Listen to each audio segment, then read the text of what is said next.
नमस्कार, AB star news देख रहे हैं आप। मैं हूं आपके साथ सोहन सिंह। वक्त तो चला अपना उत्तर प्रदेश का, जिसमें सबसे पहले बात करेंगे योगी सरकार के बजट की। दरअसल अब योगी सरकार अपना बजट पेश करने वाली है और आपको बता दें कि चुनाव नजदीक हैं, अगले साल चुनाव भी होने हैं, लिहाजा इस बार बजट में क्या कुछ खास रहेगा उस पर भी नजरें लगातार बनी रहेंगी। तो उत्तर प्रदेश विधानसभा के बजट सत्र की तैयारियां तेज हो गई हैं। योगी सरकार इस बार 22 फरवरी को अपना बजट पेश करेगी। बता दें कि योगी सरकार के इस कार्यकाल का ये आखिरी पूर्ण बजट होगा। यूपी विधानसभा का सत्र 18 फरवरी से शुरू होने जा रहा है। ऐसे में हर किसी की नजर योगी सरकार के बजट पर रहेगी। डिजिटल इंडिया की कड़ी में यूपी सरकार डिजिटल बजट जो है वो पेश करेगी। सभी एमएलए का ट्रेनिंग सेशन होगा। गौरतलब है कि अब यूपी अपने चुनावी साल में प्रवेश करने जा रहा है। ऐसे में हर किसी की नजर है कि यूपी सरकार इस बार बजट के पिटारे से क्या निकालती है। माना जा रहा है कि इस बार यूपी सरकार की ओर से बजट के आकार को बढ़ाया जा सकता है और ये करीब 5.5 लाख करोड़ रुपए का हो सकता है। योगी सरकार का पिछला बजट करीब 5,12,000 करोड़ रुपए का था। विधानसभा सत्र से पहले सभी विधायकों का कोरोना टेस्ट भी होना है। 14 से 17 फरवरी के बीच सभी विधायकों को कोरोना की जांच करानी होगी और नेगेटिव होने के बाद ही कोई सदस्य विधानसभा की कार्रवाई में हिस्सा ले सकेगा।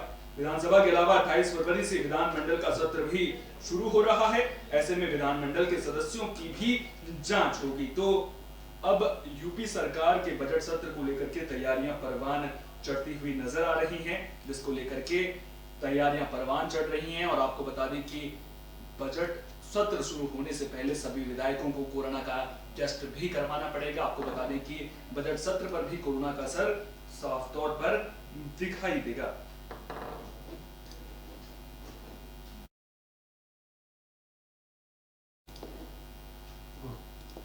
सोलह फरवरी को महाराज सुहेलदेव के जन्मदिन के मौके पर प्रधानमंत्री नरेंद्र मोदी वीडियो कॉन्फ्रेंसिंग के जरिए बहराइच जिले में महाराज सुहेलदेव के स्मारक की आधारशिला रखेंगे। बता दें कि महाराज सुहेलदेव की स्मृतियों के रखरखाव के लिए संग्रहालय भी बनाया जाएगा, जिसका शिलान्यास भी प्रधानमंत्री नरेंद्र मोदी वीडियो कॉन्फ्रेंसिंग के जरिए करेंगे। प्रधानमंत्री नरेंद्र मोदी के कार्यक्रम को लेकर यूपी सरकार तैयारी में जुट गई है। वहीं कैबिनेट मंत्री अनिल राजभर ने महाराज सुहेलदेव के नाम पर पार्टी बनाने वाले भाजपा के राष्ट्रीय अध्यक्ष ओम प्रकाश राजभर पर निशाना साधा है। ओपी राजभर की पार्टी के पीले झंडे पर उन्होंने कहा कि रंग किसी की रजिस्ट्री नहीं है, हर रंग हर भारतीय का है, हर आदमी का है। आने वाले समय में राजभर समाज उनको सबक सिखाएगा। उन्होंने कहा कि महाराज सुहेलदेव का नाम जोड़कर पार्टी बनाने वाले महाराज सुहेलदेव के सम्मान से समझौता करके ओवैसी जैसे देश के खिलाफ बोलने वाले लोगों से समझौता कर रहे हैं, जिसे राजभर समाज बर्दाश्त नहीं करेगा। 16 फरवरी जो बसंत पंचमी का दिन है और महाराजा सुहेलदेव का जन्म दिवस भी है। हमारे श्रद्धेय मुख्यमंत्री जी ने फैसला किया है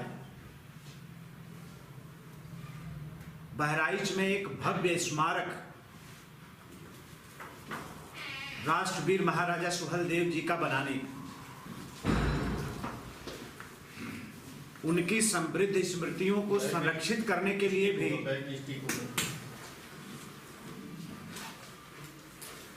संग्रहालय को भी स्थापित करने का उत्तर प्रदेश की सरकार ने फैसला किया है। तो स्मारक का भी, संग्रहालय का भी और उससे जुड़ी तमाम विकास की योजनाओं का शिलान्यास 16 तारीख को पूज्य प्रधानमंत्री जी के हाथों से वर्चुअल होने जा रहा है।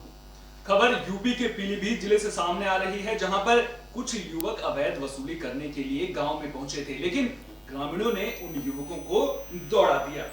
तो पीलीभीत से अवैध वसूली से जुड़ी खबर सामने आ रही है। मामला माधोडांडा थाना इलाके के शाहगढ़ गांव का है। मिली जानकारी के मुताबिक एक निजी फर्म के लोग कार में सवार होकर अवैध वसूली करने के लिए पहुंचे थे, जिन्हें ग्रामीणों ने दौड़ा दिया। इसी दौरान अवैध वसूली का वीडियो किसी ने रिकॉर्ड कर लिया, जिसके बाद ये वीडियो अब सोशल मीडिया पर जमकर वायरल हो रहा है। मिली जानकारी के मुताबिक युवक खुद को बिजली विभाग का कर्मचारी बताकर ग्रामीणों से अवैध वसूली कर रहे थे, जिसकी वजह से बिजली विभाग को भी फजीहत का सामना करना पड़ रहा है। तो अवैध वसूली से जुड़ी ये खबर पीलीभीत जिले से सामने आ रही है, जिसके बाद अब जो ग्रामीण थे उन्होंने जैसे ही देखा कि कुछ लोग अवैध वसूली करने के लिए गांव में पहुंचे हैं, तो उन्होंने उन युवकों को गांव से खदेड़ दिया। तो पीलीभीत से अवैध वसूली से जुड़ी ये खबर सामने आ रही है। आपको बता दें कि कुछ युवक खुद को बिजली विभाग का कर्मचारी बताकर अवैध वसूली कर रहे थे और अवैध वसूली करते हुए उनका ये वीडियो भी किसी ने रिकॉर्ड कर लिया, जिसके बाद अब ये वीडियो सोशल मीडिया पर जमकर वायरल हो रहा है। अगर हमने किसी की बाईपास पकड़ी तो वो बंदा खुद बोलता है कि आप FIR ना कराओ, जो कुछ लेना चाहो यहाँ ले लो। तो ऐसा भी ना किसी से 10,000 15,000 हो लिए, बहुत ज़्यादा अगर कुछ देगा 2,000 रसीद देते हो कुछ, उसकी रसीद हम कहाँ से देंगे? मतलब अवैध वसूली करते हो? वो तो तुम्हारी जेब में जाएगी। अवैध वसूली हाँ तो अवैध ही तो हुई, बिना रसीद के अवैध ही तो हुई। वो हमारी जेब में जाएंगी। ये बात आपकी सही है, मानते हैं, ये बात आप मानते हैं बिल्कुल कि वो ऐसा हमारी जेब में जाएगा, वो किसी की जेब में नहीं जाएगा। अच्छा है ना, तो मानने वाली बात है, वो तो बिल्कुल मानूंगा। मगर हाँ, मैंने आपकी जेब में छीनूँ पैसे, तो आप कहो कि आपने मेरी जेब से कौन से विभाग से जुड़े हो? राजस्व विभाग से हम लोग हैं, बिजली विभाग में ही है। अच्छा, तो आपके ऊपर कौन SDO साहब हैं या SDM साहब है? तो सभी लोग। तो बात करवाओ किसी से, आप जी साहब बात करें। यही से हम क्यों करें? SDM साहब से बात करवाओ। ITO साहब से बात क्यों कराओगे? क्यों? राजस्व तो SDM साहब के अंदर आता है। अरे मतलब ये अलग है, ये ठेका पे हुआ है, इसका ठेका हुआ है। अच्छा, अभी ऐसे अवैध वसूली निपटा हो जाके घर घर पे? अवैध वसूली का थोड़ी ना हुआ है। तो काहे का तुम खुद बता रहे? 5,000 से ऊपर बिल है तो उसकी लाइन, उसको नोटिस देना और लाइन काट देना, ये है। तो गलत बात है भाई, ये बात गलत है, मानते हैं बात गलत है, मगर भाई पैसे भी देने वाले तो आप जैसे में से लोग हैं। हम तो छीनते तो है नहीं कि आप मुझे पैसे दो पैसे दो पैसे ही दो पैसे ही दो पैसे ही दो, ऐसा तो है नहीं। मतलब किसी से छीनते तो है नहीं, किसी से छीनते हो तो आप कहो कि तो प्राइवेट है आपका, सरकार की एसोसिएट। मैं कह तो रहा हूँ, ठेका हुआ है 3 महीने का, 3 महीने का वसूली का। ठेकेदार कौन है? ठेकेदार कौन? सिद्दीक खान। सिद्दीक खान। हमको पैसे आपकी जेब से, अगर हमने किसी की बाइक। खबर हरदोई जिले से निकलकर सामने आ रही है, जहां पर एक स्वास्थ्य कर्मी का वीडियो वायरल हो रहा है। आपको बता दें कि आरोप है कि नशे में धुत अस्पताल कर्मचारी का ये वीडियो है। हरदोई जिले से ये पूरा मामला सामने आ रहा है, जहां शराब के नशे में धुत अस्पताल कर्मचारी का वीडियो खूब वायरल हो रहा है। आरोप है कि शराब के नशे में धुत होकर कर्मचारी ने इमरजेंसी वार्ड में जाकर बवाल मचाया। नहीं तो आप नशे की हालत में कैसे केस आएंगे? वर्मा पर आरोप लगे हैं, वो ऐसा कोई नशा छोड़ना है कैसा है? आप अपना पैंट तक गीला कर चुके हैं और ये ऐसा नशा नहीं है। आपको खुद का होश नहीं है। जो करना है वो करो जाके बस। CMS साहब ने आपको इससे पहले भी हिदायत दी थी। CMS साहब ने CMO साहब कुछ भी कहे नहीं, आप CMO साहब से भी नहीं डरते हैं। अंदर में है। हाँ तो अंडर में है तो आप उनकी बात मानिए। इससे पहले भी आपके ऐसे कई कारनामे सामने आए। हाँ तो अधिकारी हैं वो, कहेंगे वो तो हाँ वो ये कहते हैं, फायदा कैसे मिलेगा? सबसे बड़ा वो ये कहते हैं कि आप दारू पी के यहाँ बवाल करिए आके अस्पताल में। वो ये कहते हैं CMS या CMO आपसे ये कहते हैं कि आप यहाँ आके दारू पी के बवाल करिए। वो कहाँ कहेंगे? हाँ तो आप तो कह रहे हैं जो वो कहेंगे हम करेंगे। जो एक कर्मचारी है वो शराब के नशे में था। इस दौरान लगातार ये जो मरीज हैं उनका इमरजेंसी वार्ड में इलाज कराने की जिद पर अड़ा हुआ था, जिसके बाद इस कर्मचारी ने इमरजेंसी में तैनात डॉक्टर और सहायक को भी खूब परेशान किया। अब देखना दिलचस्प होगा कि इस कर्मचारी पर कब तक कार्रवाई की जाती है। का संज्ञान आ गया है। वीडियो की जांच के लिए जिला अस्पताल के CMS तथा प्रभारी CMO को अवगत करा दिया गया है कि इसकी जांच कर लें। अगर संबंधित कर्मचारी, जैसा कि उसमें दिख रहा है कि किसी डॉक्टर के साथ कुछ बातचीत कर रहा है, अगर उसके द्वारा कोई अनर्गल प्रलाप या कर्मचारी आचार संहिता का उल्लंघन किया गया है तो जांच करके उसके खिलाफ विधिक कार्रवाई करने के लिए निर्देशित कर दिया गया। खबर फर्रुखाबाद जिले से निकलकर सामने आ रही है, जहां पर पंचदशनाम जूना अखाड़ा की शोभा यात्रा धूमधाम से निकाली गई। आपको बता दें कि इस मौके पर बड़ी संख्या में साधु संत भी मौजूद रहे। आप नजारा देख सकते हैं कि किस तरह से धूमधाम के साथ ये शोभा यात्रा निकाली गई थी, जिसमें मेला राम नगरिया प्रशासन ने पुख्ता इंतजामात देखने को मिले। जूना अखाड़ा की यात्रा में सैकड़ों की संख्या में साधु संतों के साथ हजारों कल्पवासियों ने भी हिस्सा लिया। यात्रा में नागा साधुओं ने कई प्रकार से तलवारबाजी के साथ अंदरूनी अंग में लपेटा लगाकर अपने को नागा साधु होने का भक्तजनों को संदेश दिया। ये यात्रा जूना अखाड़ा के महंत सत्यगिरी महाराज की अध्यक्षता में निकाली गई। इस यात्रा में दर्जनों घोड़ों को भी शामिल किया गया। कई नागा साधु घोड़े पर सवार होकर यात्रा के आगे आगे चल रहे थे। ये यात्रा करीब 60 सालों से लगातार निकाली जा रही है। मेला राम नगरिया समिति द्वारा प्रशासनिक गेट के सामने सभी महंतों और साधुओं का माला पहनाकर स्वागत भी किया गया। पूरी यात्रा की पुलिस के साथ ड्रोन कैमरे से भी निगरानी की गई। जब यात्रा अंतिम छोर पर पहुंची तो विभूति लगाए नागा साधुओं ने गंगा में स्नान किया। महंत सत्यगिरी ने बताया कि मेले में गंगा घाट तक परिक्रमा मार्ग नहीं बनाया गया है, जिसके कारण हमारे साधु संतों के साथ कल्पवासी भी रास्ता भटक गए। यदि इसी प्रकार से अगली शाही यात्रा तक व्यवस्थाएं सही नहीं कराई गई तो अगली यात्रा नहीं निकालेंगे। साथ ही कोई भी साधु स्नान नहीं करेगा। आपको बता दें कि नजारा आप देख सकते हैं, कितना भव्य कितना मनोरम ये दृश्य नजर आ रहा है, जहां पर जो साधु संत हैं वो तलवार से करतब दिखाते हुए भी नजर आए। तस्वीरें खुद ब खुद पूरी कहानी बयां कर रही हैं। कितना भव्य कितना मनमोहक ये नजारा है। आपको बता दें कि पंचदशनाम जूना अखाड़ा ने ये शोभा यात्रा निकाली थी। इस दौरान बड़ी संख्या में साधु संतों ने इस शोभा यात्रा में शिरकत की। ये श्री पंचदशनाम जूना अखाड़े की शाही स्नान थी और ये छठी सीढ़ी से श्री पंचदशनाम जूना अखाड़ा मैयापुर क्षेत्र से छठी सीढ़ी के किनारे किनारे बंदा के किनारे होते हुए प्रशासन रोड होते हुए गंगा जी के किनारे छठी सीढ़ी पर स्नान होता है गंगा जी के किनारे। मगर लेकिन इतनी बड़ी समस्या थी कि ना तो कोई परिक्रमा मार्ग बनाया गया, ना कोई चूना का संकेत किया गया कि हम किधर से जाएं। हमारी सारी जितनी व्यवस्था थी वो सब बिगड़ गई। इसके लिए मैं खुद एसडीएम साहब से बात करेंगे। अगर अगली व्यवस्था हमारी नहीं हुई तो हम स्नान भी नहीं करेंगे, ना हम कोई यात्रा निकालेंगे इस तरीक़ा से, क्योंकि हमारे आधे साधु भटक जाते हैं, आधी पब्लिक भटक गई है, जाने किधर किधर गई। मैं संत समिति अध्यक्ष जूना अखाड़े से महंत सतगिरी जी आधे आंदोलन चेतावनी दे रहा हूँ। अगर हमको परिक्रमा मार्ग साफ शुद्ध नहीं मिला और हमको चिन्हित नहीं करके दिया गया तो हम आंदोलन करेंगे अगले से। जय हिंद, जय भारत। खबर फर्रुखाबाद जिले से सामने आ रही है, जहां पर पुलिस ने अपहरण की गुत्थी को सुलझा लिया है। किडनैपिंग की झूठी साजिश का पर्दाफाश पुलिस ने कर दिया है। दरअसल सुबह करीब 9 बजे कोतवाली फतेहगढ़ क्षेत्र के मोहल्ला श्रीशंबाग निवासी शाबिर का 13 साल जिसकी उम्र है, बताया गया कि वो एक कार से कूदा जिससे उसका अपहरण करके ले जाया जा रहा था। छात्र शमीम के द्वारा बताए जाने के बाद पुलिस घटना को लेकर सक्रिय हो गई। पुलिस ने पड़ताल शुरू की तो पुलिस को पता चला कि छात्र का शमीम के पिता शाबिर बीते 1 महीने से मकान की विवाद में जेल में है।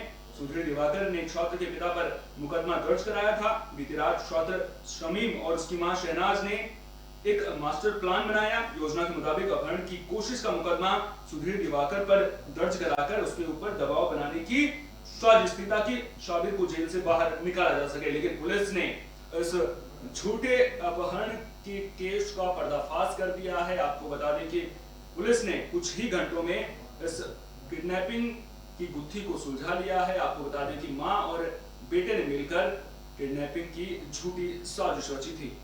ये आज सुबह एक सूचना मिली थी करीब 9 बजे कि एक बच्चा है वो अपहरणकर्ताओं से छूटकर थाने पर उसने सूचना दी गई कि अपहरणकर्ताओं से छूटकर आया। और जब बच्चे से बात की गई तो उसने बताया कि जब वो सुबह, जो कि बच्चे का नाम समीम है, वो शीशमबाग जो फतेहगढ़ है वहाँ पे रहता है, तो वहाँ पे जब सुबह स्कूल जा रहा था अपने, उसी टाइम पर कोई काली कार थी जिसके अंदर कुछ एक व्यक्ति ने उससे पता पूछा और पता पूछने के बाद उसको उन्होंने कार में ढकेल दिया। तो बच्चे ने बताया कि कार में अन्य 2 बच्चे भी थे और उसके बाद ये इसको घुमाते रहे और जो वी मार्ट है लाल दरवाजे के पास में, वहाँ पर बच्चा किसी तरीके से चंगुल से बाहर छूटा और वहाँ निकलकर उसने सूचना दी। खबर फिरोजाबाद से है, जहां कई दुकानों में आग लगने का मामला सामने आया है। आपको बता दें कि आग लगने की वजह शॉर्ट सर्किट बताई जा रही है। आप तस्वीरें देख सकते हैं किस तरह से आग की लपटें उठ रही हैं और इन आग की लपटों में लाखों का सामान जलकर राख हो गया है। पूरा मामला रसूलपुर क्षेत्र के हाजीपुर गुदड़ी के बाहर बड़ी दुकानों का है। आपको बता दें कि यहाँ पर रात करीब 2 बजे आग लग गई थी और दुकानों में लगी आग बढ़ती ही जा रही थी। दुकान के मालिक ने बताया कि ये आग शॉर्ट सर्किट की वजह से लगी है, जिसकी वजह से आपको बता दें कि यहाँ पर मौजूद 8 से 10 दुकानें जलकर राख हो गई हैं, जिसमें 2 सब्जी की दुकानें और 2 कैंटीन भी शामिल हैं। आपको बता दें कि अगर नुकसान की बात करें तो 10 से 12 लाख रुपए का नुकसान बताया जा रहा है। आग की लपटें इतनी भयावह थी कि चाहकर भी जो लोग वहां पर मौजूद थे वो आग बुझाने के लिए आगे नहीं जा पा रहे थे और देखते ही देखते चंद घंटों में ही दुकानें राख में तब्दील हो गई। दुकान के स्वामियों का ये भी कहना है कि अगर शॉर्ट सर्किट की वजह से किसी एक दुकान में आग लगी थी तो उसकी वजह से भी पड़ोस की दुकानें जल चुकी हैं।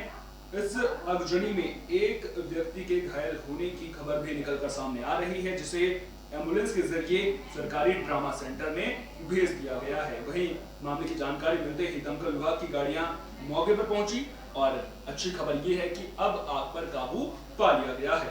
आग लग रही है शॉर्ट सर्किट से। ये देखिए कितनी तेज आग लग रही है शॉर्ट सर्किट से, मगर किसी ने सुनवाई नहीं करी। पुलिस वालों को फोन लगाया, दंगल को फोन लगाया, किसी ने भी नहीं उठाई। मेरी आंखों के सामने आग लगती रही, किसी ने फोन नहीं उठा रहा। आज अपनी आंखों के सामने मेरे इतना नुकसान हो गया तो 2.5 लाख रुपए का सब नया सामान भरा हुआ था। काय की दुकान थी आपकी? कितना नुकसान हुआ? किस चीज की? मेरी कैंटीन थी। कितना नुकसान हो चुका होगा? तो 2.5 लाख रुपए का नुकसान हुआ, कोई सुनवाई नहीं हुई। यहाँ पे दंगल भी करा 4-5 घंटे बाद आ रही है। प्रशासन आया और लौट कर चले गया, उसने भी कोई सुनवाई नहीं करी, देखते हुए चले गया। ना लाइट की लाइट कटवा दो, ना लाइट कटी गई। 1:30 बजे रात से आग लगी हुई है, प्रशासन भी आ गया लेकिन कुछ नहीं हुआ। दंगल को फोन लगाया, वो 4.5 घंटे बाद आई है, जब सब कुछ जल गया, हमारा कुछ भी नहीं बचा। इसमें आपकी दुकान भी थी? इसमें मेरी भी दुकानें थी, मेरा सारा माल जल गया, सारा माल जल गया। मैं और जिन लोगों की है सबकी, मेरी तो तीनों में आग। बागपत पुलिस को बड़ी कामयाबी मिली है। आपको बता दें कि बदमाश सुनील राठी के ममेरे भाई को गिरफ्तार कर लिया गया है। आरोपी के पास से कई हथियार भी बरामद किए गए हैं, तो पुलिस इसे बड़ी कामयाबी मान रही है। आपको बता दें कि छपरौली पुलिस ने बुधवार देर रात कुख्यात सुनील राठी के ममेरे भाई को गिरफ्तार किया है। आरोपी के पास से पिस्टल, राइफल, कारतूस और कार बरामद हुई है। पुलिस के मुताबिक आरोपी के पास जो असलहे मौजूद थे उनका लाइसेंस भी नहीं था। आरोपी रिटायर्ड फौजी है जो लूनी में बैंक शाखा में गार्ड की नौकरी कर रहा था। सीओ आलोक सिंह ने बताया कि देर रात Chhaprauli SO Hemendra Baliyan police team के साथ थाने के सामने चेकिंग कर रहे थे। इसी दौरान कार में आए कूड़ी गांव निवासी रविंद्र को रोककर जब तलाशी ली गई तो उसके पास पिस्टल, 30 स्प्रिंग की राइफल, पिस्टल के साथ और राइफल के 4 कारतूस बरामद किए गए, जिसके बाद पुलिस ने आरोपी को गिरफ्तार कर लिया। रविंद्र के पास करीब 13 साल से ये राइफल है, जिसका लाइसेंस उसने कश्मीर से बनवाना था, लेकिन न तो वो लाइसेंस दिखा सका और न ही उसने अभी तक राइफल को थाने में दर्ज कराया है। पिस्टल के बारे में रविंद्र ने बताया कि ये उसके दोस्त हरीश निवासी मेरठ की है, जिससे वह उसके पास लेकर आया था, लेकिन पिस्टल का लाइसेंस भी नहीं दिखा पाया और कोई दूसरा किसी के पिस्टल को नियमों के मुताबिक नहीं रख सकता है। तो कुल मिलाकर आपको बता दें कि अवैध हथियार रखने का आरोप यहाँ पर लगा है, जिसके बाद पुलिस ने आरोपी को गिरफ्तार कर लिया है। आपको बता दें कि रविंद्र के खिलाफ मुकदमा दर्ज कर उसे अदालत में पेश किया गया, जहां से उसे जिला कारागार भेज दिया गया है। रविंद्र के चचेरे और तहेरे भाई सचिन, आपको बता दें कि परमवीर हत्याकांड में वांछित भी चल रहा है। दोनों पर 25-25 हजार रुपए का इनाम भी घोषित किया गया है। आपको बता दें कि जो रविंद्र का चचेरा भाई सचिन है, उसके अलावा प्रवेंद्र पर भी आरोप है, जिसके बाद दोनों पर 25-25 हजार रुपए का इनाम भी घोषित किया गया है।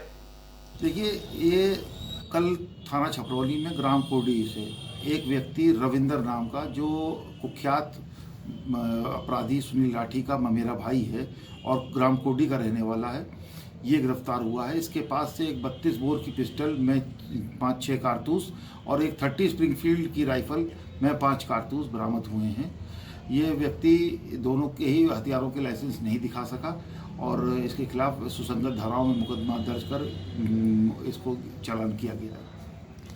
और ये व्यक्ति के जो परिवार के 2 भाई विगत दिनों में जो परमवीर तुगाना हत्याकांड हुआ था छपरौली में, उसके नामजद आरोपी हैं। अजय पी क्या करता है आदमी? ये पहले फ़ौज की नौकरी की थी इसने और उसके फ़ौज से रिटायर होने के बाद ये स्टेट बैंक ऑफ इंडिया में गार्ड की। गाजियाबाद पुलिस ने नितिन चौधरी हत्याकांड का खुलासा कर दिया है। आरोप उसकी प्रेमिका पर ही लग रहा है। आपको बता दें कि गाजियाबाद में एक लड़की 3 प्रेमी जिसके बाद 2 के साथ मिलकर उसने इस वारदात को अंजाम दिया है। मामला कौशाम्बी थाना इलाके का है। दरअसल वैशाली के बंद फ्लैट से बुधवार को एक युवक का शव मिला था। पुलिस ने इस मामले का अब खुलासा कर दिया है। नितिन चौधरी हत्याकांड की गुत्थी को सुलझा दिया है। थाना कौशाम्बी क्षेत्र में अज्ञात शव बरामद होने पर स्थानीय पुलिस द्वारा शिनाख्त के प्रयासों के क्रम में शव की शिनाख्त 26 वर्षीय युवक नितिन चौधरी उर्फ निक्की सन ऑफ रामनिवास निवासी सिकंदरपुर थाना टीला मोड़ के रूप में हुई है। परिजनों की तहरीर के आधार पर मुकदमा पंजीकृत कर लिया गया है। संबंध में घटना का सफल अनावरण करते हुए मुख्य आरोपी विनोद कुमार को गिरफ्तार कर जेल भेजा जा रहा है। थाना कौशाम्बी क्षेत्र में अज्ञात शव बरामद होने पर स्थानीय पुलिस द्वारा शिनाख्त के प्रयासों के क्रम में शव की शिनाख्त 26 वर्षीय युवक नितिन चौधरी उर्फ निक्की सन ऑफ रामनिवास निवासी सिकंदरपुर थाना टीला मोड़ के रूप में हुई है। परिजनों की तहरीर के आधार पर मुकदमा पंजीकृत कर लिया गया है। संबंध में घटना का सफल अनावरण करते हुए मुख्य आरोपी विनोद कुमार को गिरफ्तार कर जेल भेजा जा रहा है। थाना कौशाम्बी फिरोजाबाद से सामने आ रही है, जहां पर एक प्रसिद्ध मंदिर में चोरी का मामला सामने आया है। आपको बता दें कि चोरों ने मंदिर में चोरी की वारदात को अंजाम दिया है। आभूषण और नकदी पर चोरों ने हाथ साफ किए हैं। इसके अलावा मंदिर परिसर में एक बुजुर्ग का शव भी मिला है। तो फिरोजाबाद के प्रसिद्ध मंदिर गोपाल आश्रम में चोरी का ये मामला सामने आया है। चोरों ने सभी तिजोरियों को तोड़कर जो वहां पर धन था वो निकाल लिया। इसके अलावा मंदिर परिसर में रह रहे 70 साल के एक बुजुर्ग की मौत का भी यहां पर मामला सामने आया है। पुलिस फिलहाल मौत को संदिग्ध मानकर चल रही है। शव पोस्टमार्टम के लिए भेज दिया गया है। तो यूपी के फिरोजाबाद में गोपाल आश्रम प्रसिद्ध मंदिर में बीती रात चोरों ने धावा बोल दिया। भगवान के गहने मंदिर की तिजोरियों को तोड़ा गया, उनमें जो भी धन था निकाल लिया गया और मंदिर से चोर रफूचक्कर हो गए।